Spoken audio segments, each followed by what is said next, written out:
Yeah, we'll see whether Jin is going to be focusing anyone in particular, but Camille, just another strong pick going to be taken away. of course, one of our notable Camille jungle players to really start finding success on it last season, but not going to be seen here. And what does it mean for Katie? Because if you look at the man on your screen, Smeb, the captain of the team for the 2018 season, he took a real back seat in spring season. We started with some Maokai, definitely just playing the tanks, not really looking for the sick outplay as much as in previous season, wasn't calling the jungle attention. You alluded to it before, but a lot of great interviews with Katie Rolster members talking about some of the changes that ultimately weren't fruitful in finding them that first championship for Score. Score himself is going to be riding the bench, was over in Hong Kong, involved in, of course, the Asia Games qualifiers, so giving Rush a starting spot. And this may be more so the norm, because Score is our pathing jungler to support the aggressive Yi that could have potentially come from Rush. Rush is the aggressive hand. He won't be having Yi this time, but that does mean the Zoe is available and very swiftly locked in. Yeah, Yukao going to snap that one up as quickly as possible. It makes a lot of sense. The young mechanics crew of Yukao, certainly one that can put the Zoe to good use. But Grace knows exactly what he can grab into this one. He has played the LeBlanc. See whether he is going to opt into it. This is one I was wondering, because you got the two high mechanic AD carries. Yeah. Would any of them have actually be jumping on an AD carry, or would it be the Bruisers that have dominated the first 5 best of 3s we've had? And we will see Illusion somewhere. So one has played it in the top lane before, so outside chance of that happening. Umti going to lock away the Shen here as well, so a Nocturne could be an option as far as that third pick is concerned, unless Rush is going to take that one away. We've been talking about the Shen Nocturne combo quite a lot today. The Graves is available. They could go Graves Braum here if they felt like it, but I guess the Zoe then doesn't really know where to go, because that means that Braum should go mid. Very confusing, but they're going to pick away the Nocturne. And Nocturne into Shen, of course, denies the pinpoint usage of the Stand United as well. So we know the synergy of the two together. Nocturne is usually favored, especially from ahead, which Katie Rolster do have the propensity to get to. So don't mind the Nocturne pick at all. If the Trouble Bubble is leading to a Paranoia, it's probably death onto one person. Yep. Usually you would see something like a support pick taken the first round, and it's going to be a safe support pick with Mata in a meta like this. I thought maybe the playmakers would be on tap. Remember, Pyke is available and hasn't been selected. No ban towards it in the first round. But Tahm Kench just to allow Zoe to be just so damn annoying and have an escape strategy as well. And we saw how incredible Core JJ was as well on that Tahm Kench in more of the standard lane. That's an Olaf to be hovered here from Umti. An old Umti favorite, and it's certainly something that has fallen a bit by the wayside in this meta. You have to say, if Olaf invades and Nocturne's flashes down, don't know if the spell shield's going to save you, mate. You're going to get chased down and die. So the chase is on, and the Olaf will be worn by Umti. Yeah, and whoever gets ahead early on as well. I mean, I feel like if Umti finds Rush and Umti's ahead, then that's going to be great for Umti. The other way around is also true, though, because Rush does have the ability to get in there and just burst out if he's an underfarmed why can't Viking? Why the heck can't I remember Olaf's name? What is wrong with me? You're casting your 6th best of 1 that of the day. That might be it, but I don't think that that's really an Atlas, I'm concerned. I feel I mostly know where these champions are going, which is just weird, given what we've had before. Obviously, Tahm Kench top. There's an Orin banner. It's hard for us to see on our graphics, but Orange doesn't have a lot of color to his face, sadly, so this makes it very difficult for us to see him. Ezreal banned away. Deft, one of the most famous Ezreals of all time, so banning away the AD carries. Kai'Sa still could be considered. The Kog'Maw, an outside chance when you see a Tahm Kench, so we'll wait and see. Something like that is going to be visited. Not expected to be a crit AD carry. Of course, Deft has been spamming a lot of all of the unconventional bottom lane champions as well, so we could see Tahm Kench, Darius, Tahm Kench, Mordekaiser if we want to as well. The GP ban does suggest perhaps a Shen top. It could also be a fake out. Lulu will be banned away, so thinking that Grace will go the utility route. See if we're going to cement the top lane support role at this pick for Teddy. Yeah, it does mean that the LeBlanc is going to remain available as well. So why not run it? Yeah. Very, very strong pick into the Zoe. Zoe really doesn't have any comeback mechanics against the LeBlanc. We saw Rookie run away with this matchup and dumpster on the first day of the LPL. It's a very nice matchup to get there. Suddenly Yukal going to have a bit of pressure on him. Going to need some jungle attention that Nocturne Pre-6 is not going to be known for. Is who the hell is that? What is that champion? It has that, you know, there's that thing that you can buy, the stat you can buy? Crap. Yeah, that's it. She has to stack it. But that's going to be a Mundo, and that is certainly a champion that's way high in this meta, and we've already seen Mundo do ridiculous things here in the LCK, but not today so far. Well, that's surprisingly standard stuff from KT. As a team comp, this is echoing that Rocks Tigers comp we talked about from 2016. A lot of initiation, ranged engage. The Mundo top lane, which we saw win the Darius matchup. Yeah. Might be seeing it once again. Now, it's a matchup that's Darius favored in the early game, but if you get a bit of extra gold, have double giant spell, then you're very hard to kill. But it is going to be lane priority for the Darius, lane priority for the LeBlanc, and the Lucian and Shen are going to have a pretty decent time in bot side as well. So, unlike usual expectation, you say Jin Air have a lot of tools to work with in the early to mid game. However, KT are traditionally the better early to mid game team. If somehow they can start a snowball, they have a lot of different options, and they also have the fallback that's been denied from so many teams. They have a ranged AD, they have a true tank that can shut down the Lucian as the game goes on. This is peculiarly standard when it comes to 2018 expectations. It's so standard it is now not standard anymore, Papa, because Ashe, who the heck was expecting that? Of course, definitely a legacy Ashe player has been for a very, very long time, but just wasn't expecting that to come out today. I don't know what the build is going to be. It could be very, very different, or could just be standard. It might just go Stormrazor into Stormrazor would Seal actually item into Infinity Edge, just like you'd expect. Stormrazor would be very interesting. BF Sword into a Zeal item also could happen. Yeah. And finish Stormrazor does work interestingly well on Ashe because you get the big slow on your first hit. A build that I think's not explored much is the build I saw from Xayah in the Demacia Cup, which is Essence Reaver into a Black Cleaver, 40% CDR, and of course you don't overcap anymore. So there's lots of different ways you can approach it. I'm very excited to see which way Def goes. Yeah, well, speaking of all of these questions, we need to get on the Rift to have them answered. So guys, Jin Air versus KT Rolster, our final match of the night. Let's get it underway right now.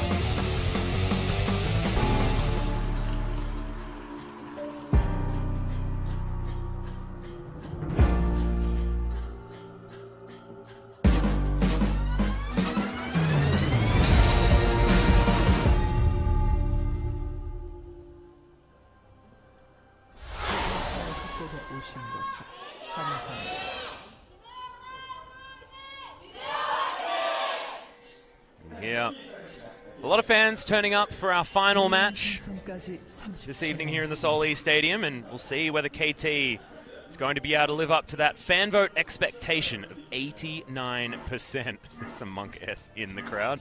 Right, please stop destroying this game. No, this meta is amazing. What is wrong with that guy?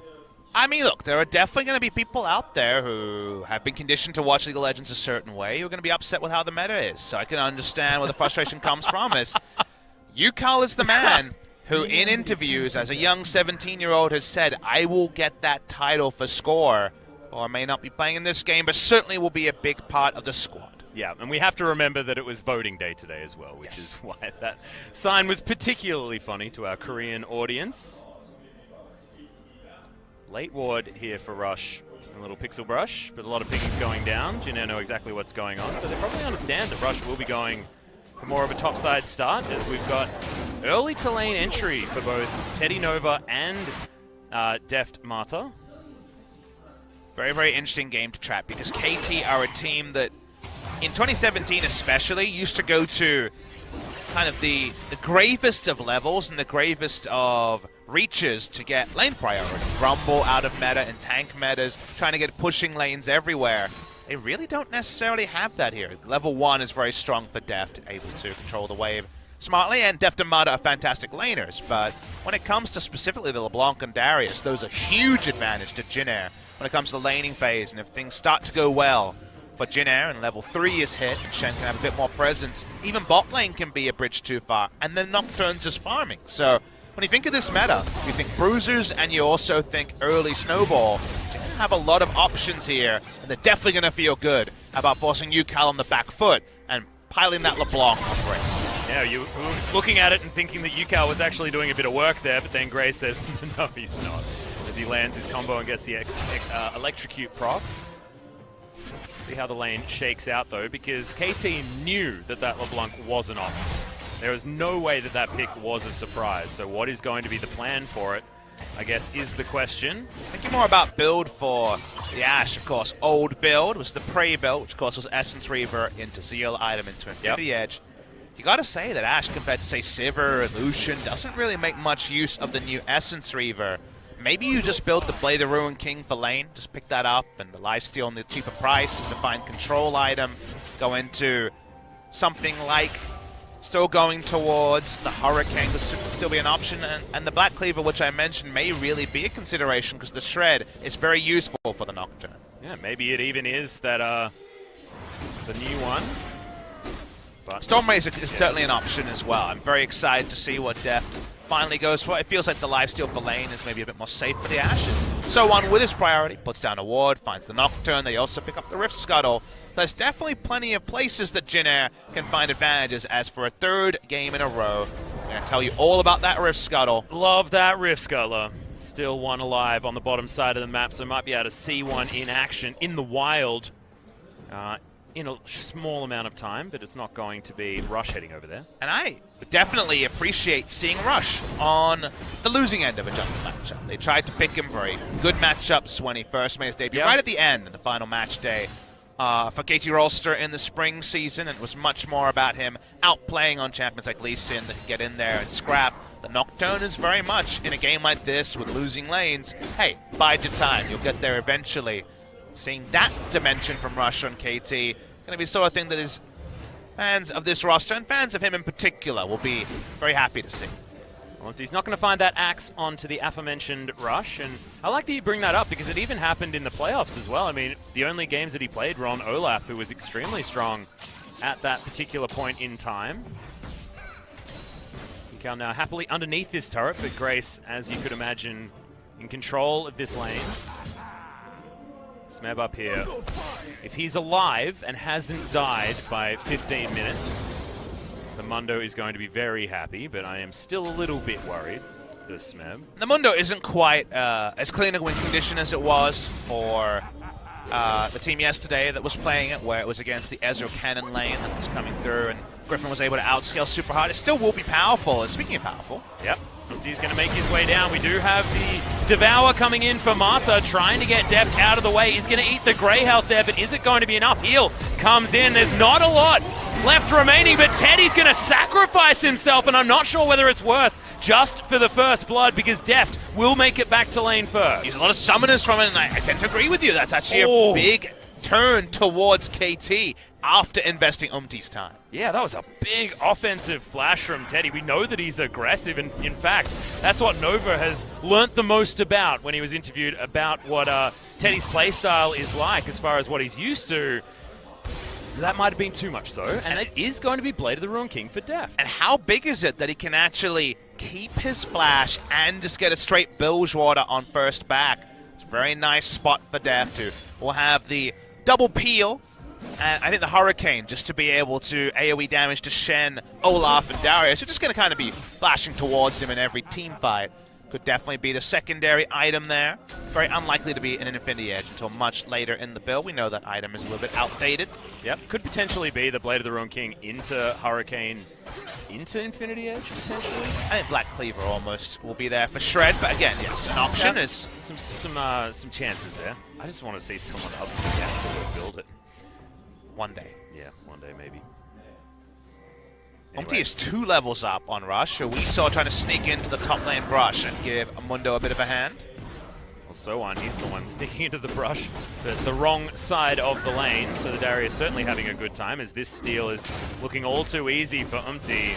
Umti having a great time in solo queue in the mid-season as well, so going to continue that form by the looks of things here on this Olaf, and we were illustrating that the jungle matchup is going to be very important for both of these teams moving forward. People might be wondering, where's Kakao? Of course, Kakao eligible and in the studio to play in this series. He's got 2 accounts around top 100 challengers, so that lets you know that he has been in great forms, and I think they're going to be rewarding the form. What I understand, I was able to speak to in the offseason. I said, okay, Kao's coming in, obviously hasn't been playing on high-flight teams. Is he just there as a squad player, or will he actually be considered? And they said very much they're going to be going based on results. So at the end of the day, scrims, I imagine, solo queue as well. Very real chance we're going to see both of them play a very active part over the season. We'll see whether he gets a shot in the next game. If Unti continues this performance, though, I feel like it is going to be more on him, because he's about to steal his 2nd buff of the game and continue this extraordinary lead as far as levels is concerned. Well, unfortunately, that's what happens when you choose losing lanes in a Nocturne. The Nocturne kind of has to pick and choose which camps he gets to. Was able to get to 6 eventually, and is only just about 2 camps behind his opponent. He will hit 7 if he is able to pick up the Scuttler. Yeah, he's going to be able to get this one as well. I don't think that Rush is going to go up against the level advantage double buff Olaf. And the Olaf is going against Ash, which is one of the old counter picks as the game goes on. Ash looks at Olaf and gets kind of sad when he pops the Ragnarok towards her, and that's kind of a worrying thing. The reason why I mentioned that Mundo doesn't hard out scale is LeBlanc can go past Mundo. They actually have the ability to do that. When it was Griffin against Hanwha, it was both Zoe and Ezreal kind of being like, well, we're stuck with this guy, whereas LeBlanc can push damage to the backline. Olaf and Darius are doing their own sort of dive. So it's not necessarily Mundo gets the late game, Mundo wins the game, but Mundo's power level at this point is pretty high. Well, we'll see whether he's going to be able to get to what is going to be his in-game power level. Of course, you were referring to at this point in his lifespan. KT and KT's bottom lane are pushing, though, aggressively on the bottom side. Still having to deal with what is the range advantage that Deft offers. Not to mention Mata versus Nova offering a heck of a lot more. Already spoken about the support Shen shortcomings. But for now, farming. For now, not kill-a-minute action. Somehow transported back to 2018 spring in many ways in this game, which for some people is a big smile. For other people, looking for the fiesta. So far, bad news for you. Bad news for Rush as well. That 2-level advantage has crept back in. 73 to 44. A lot of camps. The advantage here for Umti. He's going to head top and see whether he can look for some sort of dive. As you can see, the axe is on the ground. And Umti is going to take his leave and not go for any sort of 2v2 action underneath the turret. Speaking of things you can see, double visit into the Lethal Tempo on the side of KT. Lethal Tempo Nocturne we know about. Lethal Tempo Ash actually being picked up here.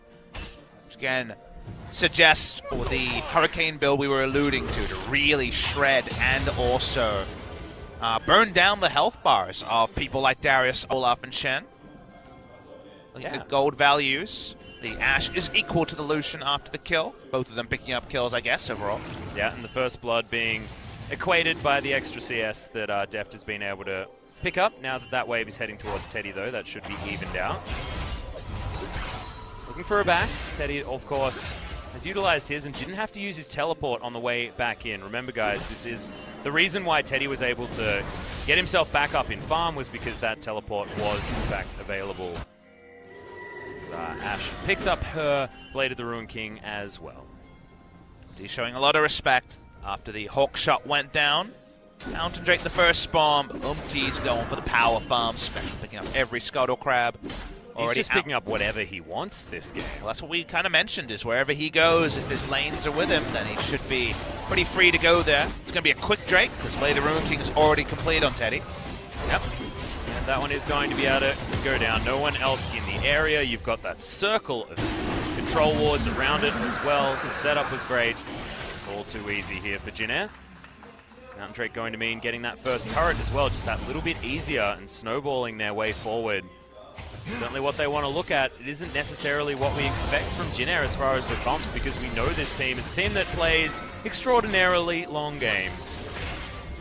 This composition doesn't look like it necessarily fits into that mold. Not for lack of effort on Umti's part. He's usually the one who's trying to be the heartbeat in the early game. And look at this. He's not interested in any Cinderhawks. He's already on the way to his Black Cleaver. He's got a Phage. Yeah. Very early into the game. Oh, Black Cleaver? What do you reckon? Trinity Force, maybe? You know, if If it was Peanut and he had 8 kills, perhaps. But maybe a little bit too optimistic here. Double Phage, though, and Smeb under turret. Flash is still up. Chance of burning him down quite low, so nothing happens. Well, Chain is going to land here. Yukal going to miss the trouble bubble as well. So this is what this matchup looks like a lot of the time, as Umti going to Predator his way forward. Rush, really nice spell shield. He's going to stop that one as Grace takes a little bit of damage from that Paddle Star. Jinner feeling like they have a lot of control in this early game against KT. Pretty optimistic use of Predator.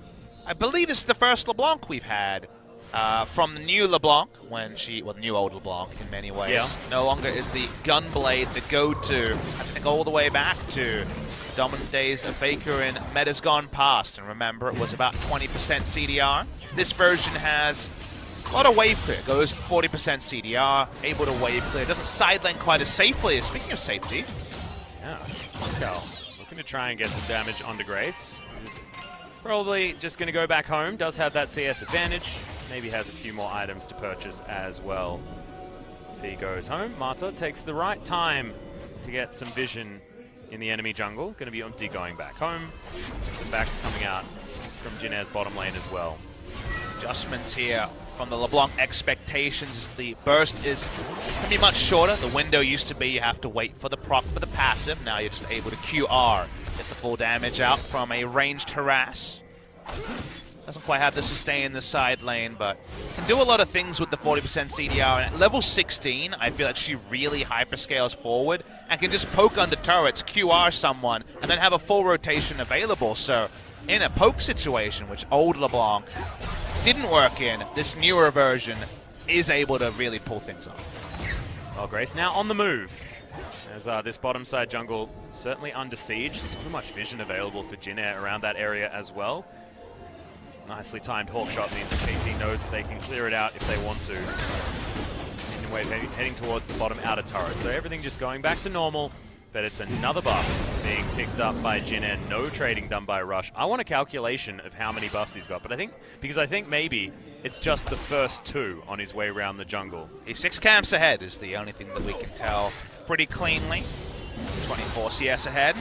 You guys aren't aware, on the scoreboard overlay, a camp counts as 4 CS, whether it's Krugs or the Red Bull. So that's the lead that he's been able to enact. Scuttles have also been there as well. It's been a great jungling performance by Olaf, but to what end? It's only been 1,000 gold. We still haven't seen the big kills. We might see them now. Yeah, Trouble Bubble comes in. Good cleanse comes out, though, from Grace as the Mimic comes in there. Yukal looking for it. Do they get the last auto? No, they do, but it's not enough. As Umti now goes very low. Nova comes in with the Stand United, and the Trouble Bubble doesn't find the target onto the Olaf. A lot of extra damage now onto this mid lane outer turret, and somehow KT actually come out the victors. Yeah, KT have weathered the storm. All Olaf was able to do was farm up. They bided their time.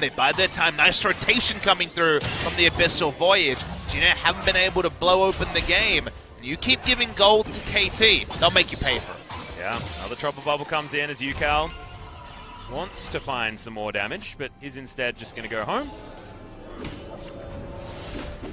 Oh, I think he knew that Yukal was there, but back was going to be stopped anyway. Vegetabi going to be mirrored on both 80 carries. Wonder how long the builds are going to stay the same. Seeing the same build on Darius, and that makes a lot of people happy. Trinity Force Darius seems to be the only way to go in the LCK, which you look at Mundo and you say, Black Cleaver sounded pretty good. I believe we will see Black Cleaver on the Lucian at some point, and it's more about just teamfight resets, less about just building purely to shred down your lane opponent. And also not building the early Executioner's Calling like a lot of top laners against Mundo have been doing as well. Often that is like a rush, but Sohan looks like he's playing more for when we're going to be getting into team fights and things like that, which is not really the Darius mindset. That's pretty impressive that Nocturne didn't do any damage when he used his ultimate. Yeah. Not sure about that graphic, but okay. I'll believe it. The flash was interestingly timed, so I don't know 100% what happened there, but amusingly, that is the result. This is not amusing if you're a KT fan. Absolutely not, and there's no Abyssal Voyage, nothing to get them out of this one, but not a lot of minions here either. Jinner have to be able to utilize this dive effectively. Fantastic fantastic use of the Devour, but it's just not going to be enough. Teddy will grab one of them. It's a second one going over to the Darius, but KT will be able to grab this turret in the mid lane as well as a lot of damage on the top side. It is a 5-man usage though, and while they do get a 2 for 0, they don't get first turret. That's something they won't be ideally happy about. They give Mundo more time, but execution, great. If you're going to send everyone, get both kills, get the turret, Jin Air won't feel too bad, but I imagine KT would be happy they didn't lose the maximum either. Yeah, exactly, and they had everyone in position to punish as best they can.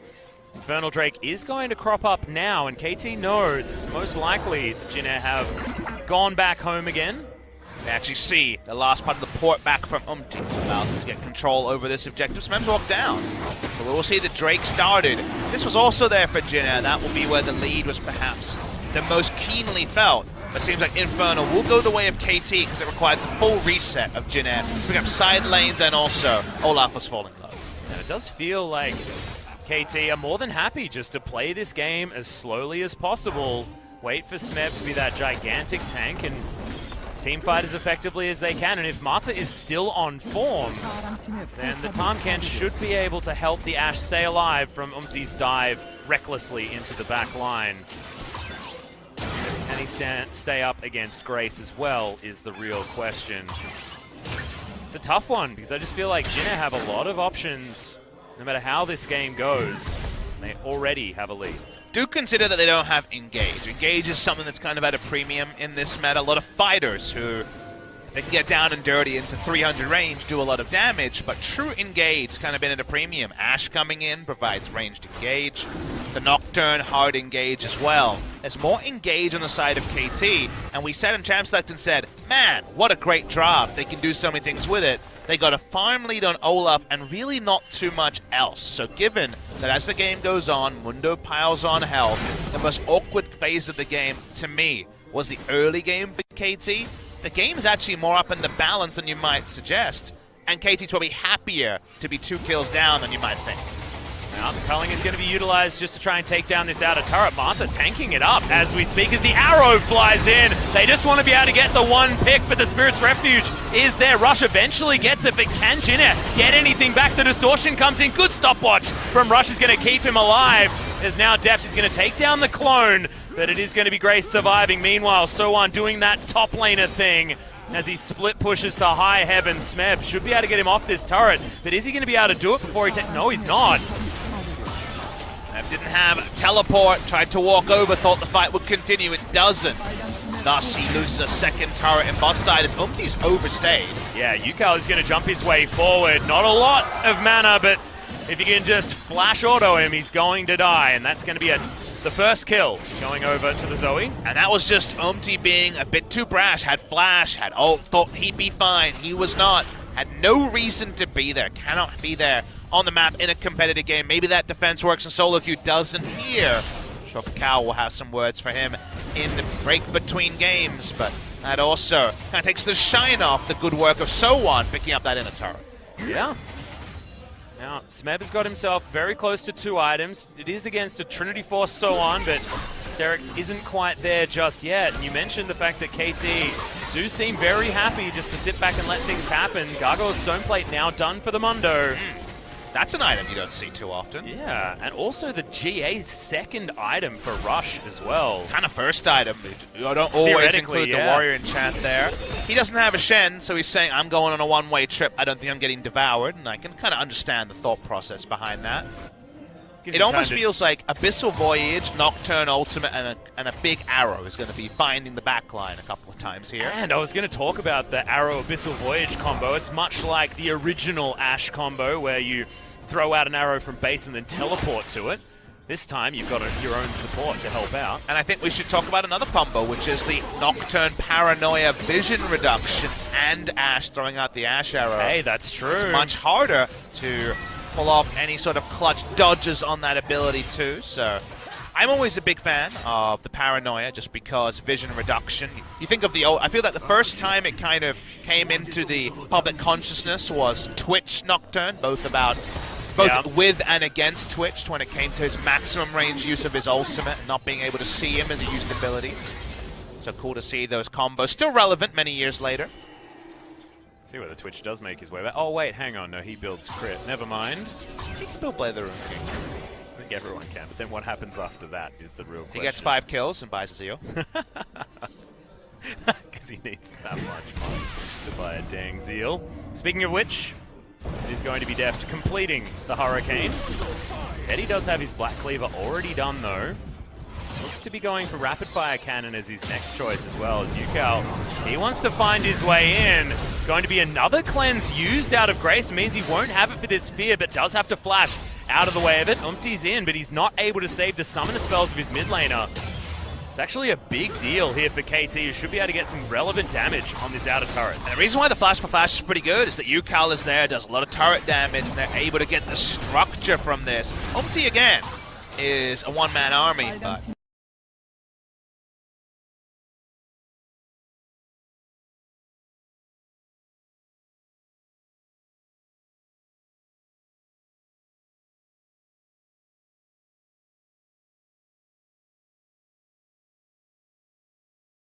to land onto Umti. Sohan moving his way over there as well, which means that he didn't necessarily want to be in the lane with the Mundo as much anymore. Potentially that could be the tides turning. And Yukal really has navigated this matchup extraordinarily well. You've illustrated already how difficult it is for Zoe against the LeBlanc, and we know that Grace did have a lead, but certainly wasn't enough for Yukal to feel any shred of annoyance. Now feeling a lot stronger, able to walk up happily, and that's the thing that we talked about a couple of times in the early game. Grace had a pressure lead, Umti had a pressure lead. It didn't actually shut down Yukal in the same explosive way that Rookie was able to dispatch his opponent Zoe. So the matchup on paper, fantastic. In practice, hasn't really yielded a lot of fruit. We do see a bit of an ARAM in the mid lane. Yukal in a side lane for now.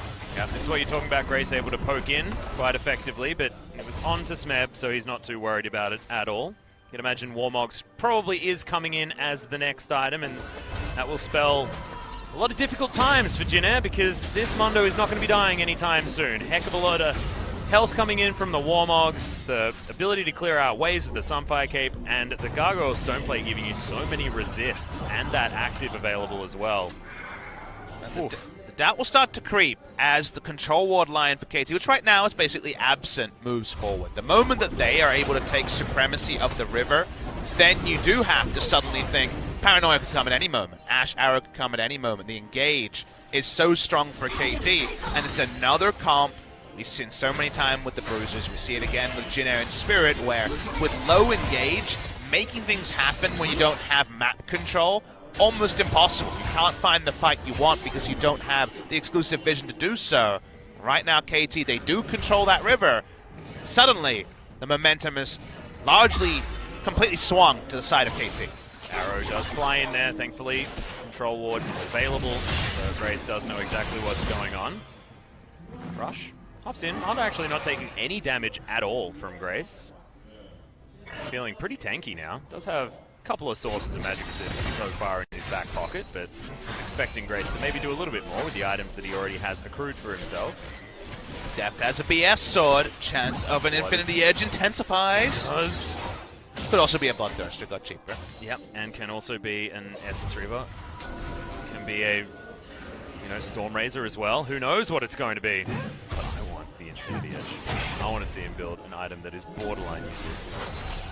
The current meta, but not for Deft at the moment. No. I am getting worried for Jin Air. Already see LeBlanc having to use her chain to check a Baron. Already see Olaf so far away from attacking the Nocturne, just chilling in his own jungle, picking up camps, sharing experience with his team. KT have all the options. They can fish with bubbles and arrows galore and don't lose anything from doing that. Jin Air have sacrificed a lot. There's still a potential team fight they win. Interestingly, we do see Banner of Command from the Darius this game. Yeah, he actually built it after it looked like he was going towards that Sterix, so changed his mind, I think, because he needed to be able to hold these lanes, but here's the paranoia flying in. They're actually just trying to find the Darius on his own, the flash to follow things up as Rush well and truly in there as Def looking for the auto attack. Spirit's Refuge is there as the arrow just comes off cooldown, and there's the flash in from Smeb doing so much work on the Mondo, just going wherever the heck he wants. Nova does get out with the dash, but Jinair all have to get out of there. And can KT take Baron? I think they definitely can turn onto it. They got by the Rune King. Mundo does Baron pretty fast as well, and Nocturne's a damaged jungler. You need the Mundo tanking. Please get in there, Smeb. This is going to be a pretty fast one, and Yukal is patrolling the area as well. Yep, teleport is going to be invested though. He's making his way from very far away, and look at how quickly this Baron is going down.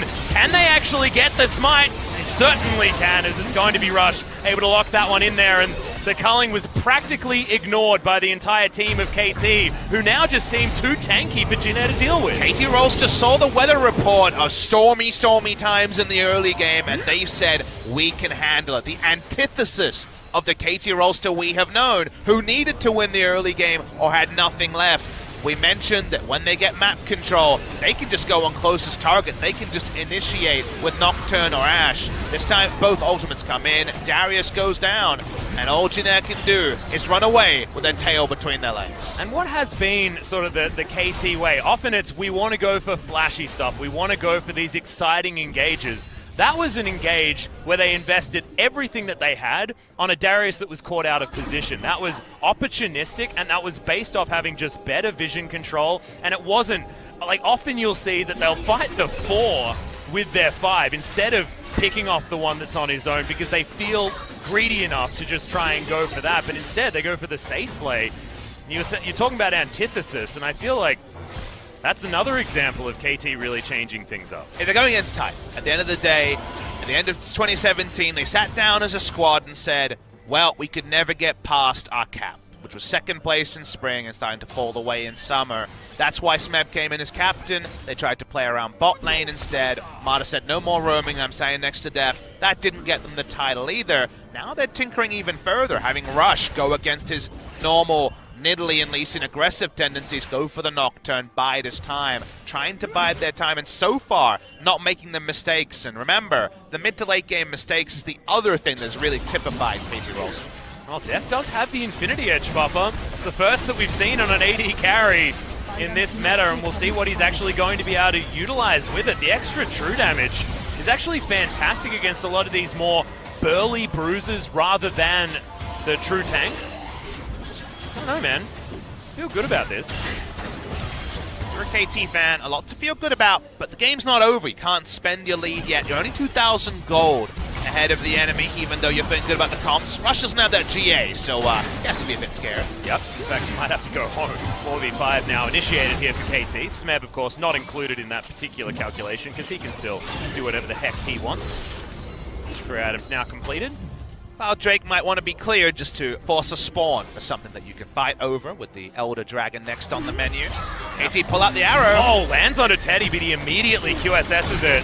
Means that that's not available if he gets hit by a trouble bubble, though, and they do have enough to just get under that turret. Apprehend onto Smeb, but is it going to be enough? I don't think so. He doesn't even pop the ultimate. Seemed like it would be an obvious move there, but he holds on to that. He backs away for a moment. The Warmock's healing will kick in very shortly. They're not going on a shopping trip anyway. They got mostly what they were looking for. KT Rolster in the most LCK game we've had so far. Kind of playing a macro masterpiece here of slowing down in the early game, avoiding the pitfalls of the comp they drafted against, watching Jinair not fully profit, even though Jinair had a good early game, and then trying to take it late. So I'm sure there are a lot of people out there that will look at this KT performance and say it's the best of the season in this kind of uncharted waters of first the crazy stuff and now the crazy choice to go pretty standard. Yeah, this game makes KT look like SKT.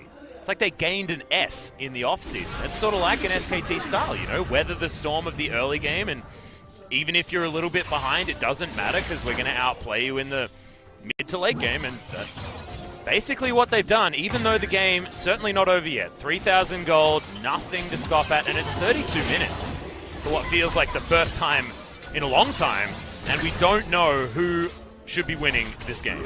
We may have to throw in classic SKT strategy because 2018 data points a little bit few and far between on that one. That's not an SKT that we want to be remembering.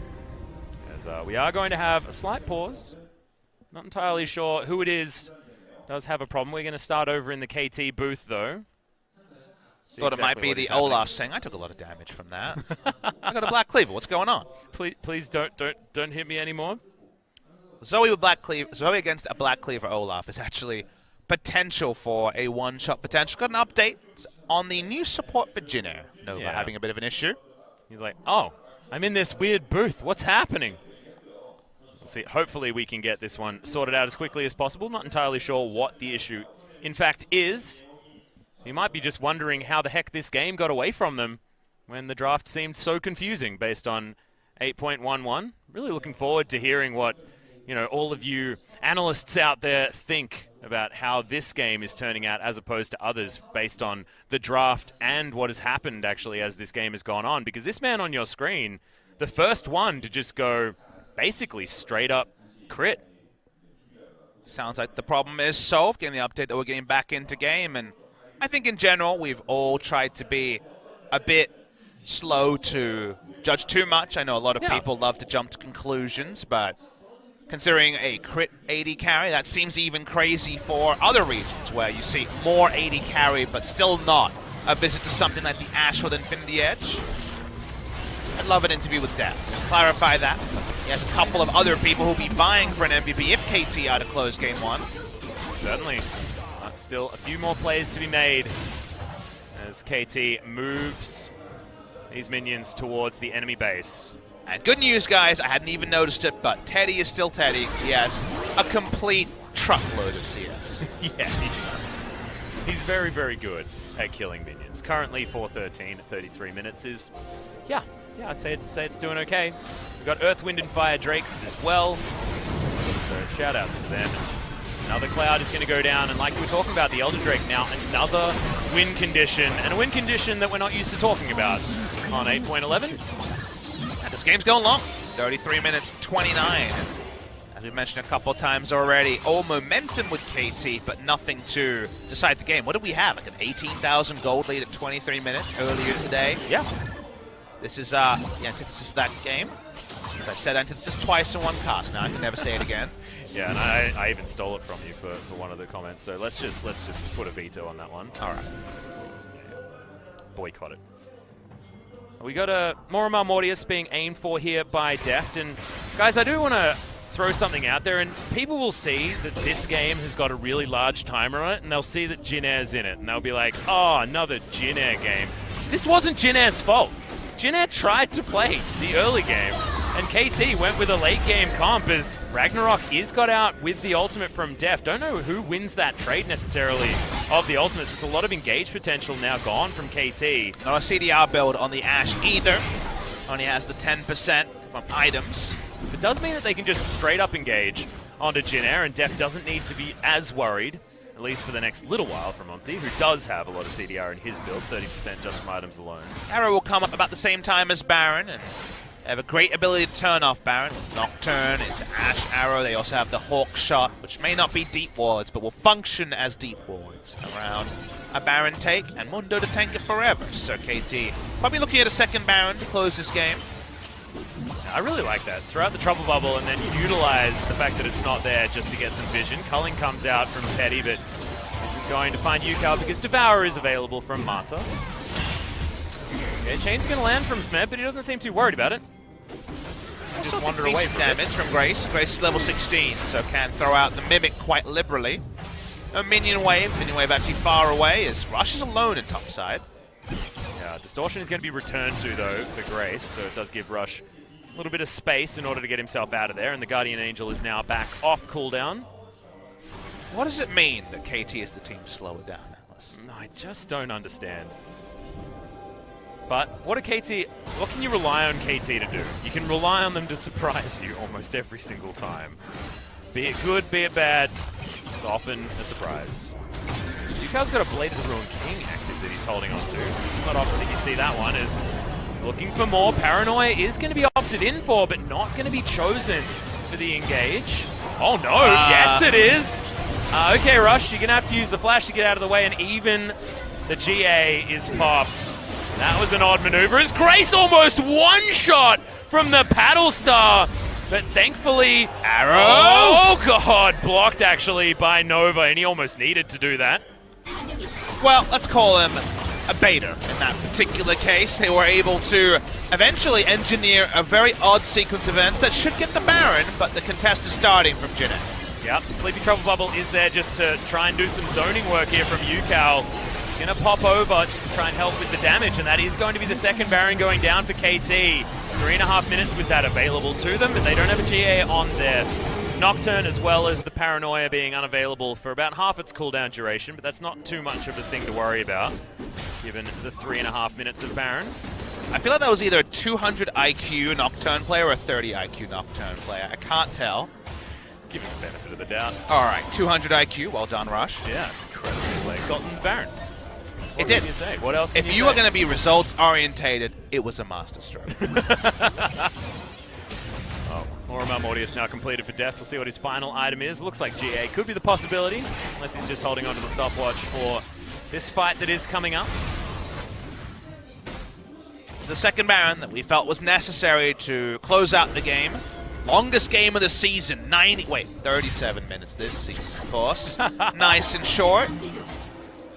Looks like we're going to definitely comfortably go past that in this game. I feel like a 44 minute is going to happen, unless some picks come right now. Teddy going to get slowed down, taking a little bit of poke damage here, as Smeb pretty capable of ignoring a lot of what Jin Air are throwing out at the moment. Rush can happily play a silent, doesn't have the GA, but of course just have the ability to join a fight. As another cleanse drawn out of Teddy's Nova as well. Oh boy. Yeah, taking so much damage from these paddle stars. And UCal really does need to be respected. Rush, you can see just playing gatekeeper to this bottom lane, trying to buy as much space as possible, and KT, without engaging, just take down the inhibitor turret. It's a really smart cut from Smeb. He cut before the minion wave got there and actually tanked the turret while they took the turret down to keep the minion wave alive. He tanked the turret, but he's got full health, Papa. Well, that's just Dr. Mundo thing, but it was a good smart rotation from him. Speaking of smart rotations, there might just brute force here. Yeah, he had to actually walk into it as in goes the Paranoia and Rush. That's going to be the high IQ play as the Paranoia is going to secure the kill on the main carry for Jin Air. Now Sowan trying to get the work done, but it's not going to be enough. Umpty down to his GA now as KT trying to fight this one back. Deft, he's still alive somehow as UCal as well on a sliver of health, and Smeb, he's at full health. He doesn't care whatsoever as Grace is going to die. That's going to be the ace. And KT, slow and steady, win a 40-minute game where they were down in the early and mid-game. What the heck is going on? It's opposite day, but it's a beautiful one for KT Rolster. KT Rolster have always done it their way. At the end, has it got them there? Not usually, but in the start, they have always had an explosive start. Somehow that was through passivity. Somehow that was through enduring, but they endured through what should have been a large storm from the side of Jin Air. They got through awkward lanes, they got through the Nocturne not being able to skirmish, and when they turned on, they didn't look like losing. So at the end of the day, you have to step back and say, good job, KT.